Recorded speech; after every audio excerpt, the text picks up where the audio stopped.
ఎందుకంటే ఈ హరే కృష్ణ మహామంత్రంలో ఏముంది?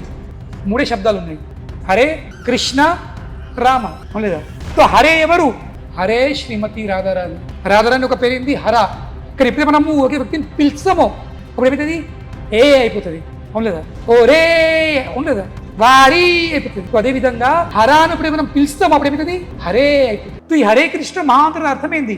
ఈ హరే కృష్ణ మహామంత్రం అంటే మనము ఆ తల్లితోని, ఆ శ్రీమతి రాధారాణితో మనము విన్నపం చేస్తున్నాము, రిక్వెస్ట్ చేస్తున్నాము. ఈ హరే కృష్ణ మహామంత్రం ఇస్ రిక్వెస్ట్, ఒక విన్నపం. ఏంటది? అమ్మా, ఓ హర, ఓ కృష్ణుని యొక్క శక్తి, నన్ను ఆ సర్వ ఆకర్షులైన కృష్ణుడు. కృష్ణ అర్థమైంది ది ఆల్ అట్రాక్టివ్, సర్వ ఆకర్షకుడు, అందరినీ ఆకర్షించేవాడు, అది కృష్ణ అని అర్థము. ఇంకా రామది అర్థమైంది మనసుకు ఆనందము కలిగించేవాడు. మన రమయతి ఇది రామ, మనసుకు రమించే ఆనందం కలిగించే వ్యక్తి ఎవరు? రామ.